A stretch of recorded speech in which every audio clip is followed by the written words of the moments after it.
Assalamualaikum warahmatullahi wabarakatuh. Perkenalkan, nama saya Ginila Nurdayanti. Di sini saya akan menjelaskan tentang pengertian cerita fabel, unsur-unsur cerita fabel, dan struktur cerita fabel.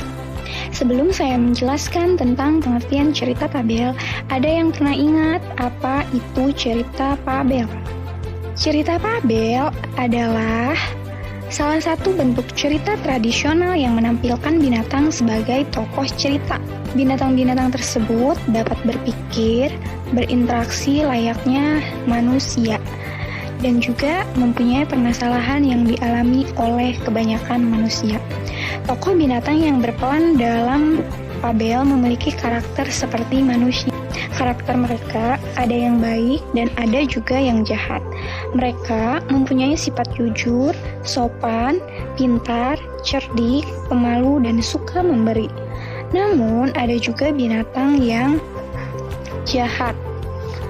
Mereka suka sombong, licik, penipu, dan ingin menang sendiri.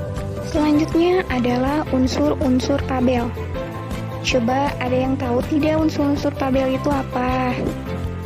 Unsur-unsur fabel terdiri dari tema, alur, latar, tokoh dan penokohan, amanat, gaya bahasa, dan pesan moral. Yang pertama ada tema. Tema yaitu ide gagasan sebuah cerita yang mencakup permasalahan yang ada di dalam cerita. Tema dalam sebuah karya sastra erat kaitannya dengan permasalahan-permasalahan yang disajikan dalam cerita tersebut. Yang kedua, ada alur. Alur itu adalah yang berisi jalan cerita atau rangkaian cerita yang dibentuk oleh tahapan peristiwa sehingga menjadi suatu cerita yang utuh. Selanjutnya ada latar. Latar dapat dibedakan ke dalam 3 unsur pokok, yaitu tempat, waktu, dan sosial. Ketiga unsur itu tidak dapat dipisahkan. Mereka satu sama lain saling mengikat dan saling membutuhkan. Yang keempat ada tokoh dan penokohan. Aminuddin pada tahun 2014 pada buku halaman 79 menjelaskan bahwa tokoh adalah pelaku yang mengemban peristiwa dalam cerita fiksi sehingga peristiwa itu mampu menjadi suatu cerita yang padu. Yang berarti tokoh di dalam sebuah cerita itu adalah pelaku yang berperan dalam sebuah cerita yang mempunyai tugas mengemban peristiwa yang terjadi dalam cerita tersebut.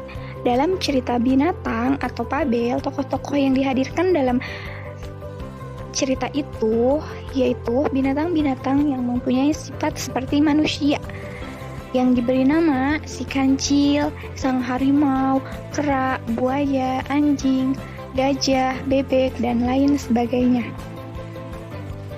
Jenis-jenis tokoh dibedakan menjadi 2.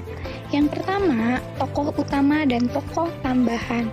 Tokoh utama adalah tokoh yang perannya diutamakan dalam karya sastra atau peran utama yang ada di dalam cerita fabel tersebut. Tokoh itu merupakan tokoh yang paling banyak diceritakan baik sebagai pelaku kejadian maupun yang dikenai kejadian.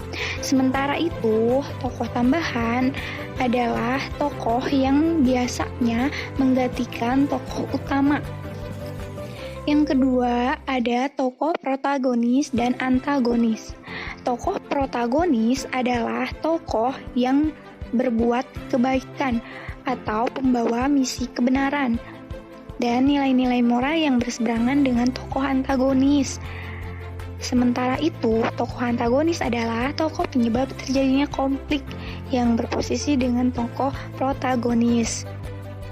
Yang poin kelima ada sudut pandang. Sudut pandang dapat diartikan sebagai cara sebuah cerita itu dikisahkan. Jadi, sudut pandang itu merupakan strategi, teknik pengarang untuk menceritakan ceritanya agar dapat diterima oleh si pembaca. Sudut pandang itu dibedakan menjadi dua, yaitu sudut pandang pertama dan sudut pandang ketiga. Sudut pandang pertama menampilkan kisah dengan tokoh aku sebagai pusat pengisahan. Misalnya, dalam cerita itu yang menjadi tokohnya itu adalah aku. Selanjutnya, sudut pandang ketiga. Sudut pandang ketiga menampilkan kisah dengan tokoh dia sebagai pusat pengisahan. Tokoh dia muncul dengan sebutan nama, misalnya kancil, buaya, gajah, dan sebagainya. Bahasa. Gaya bahasa adalah teknik pemilihan ungkapan kebahasaan yang dirasa dapat mewakili sesuatu yang diungkapkan. Dalam menuangkan ide dan gagasannya, masing-masing penulis memiliki teknik atau cara yang berbeda-beda untuk menuangkan karya sastranya. Dan yang terakhir, ada pesan moral atau amanat.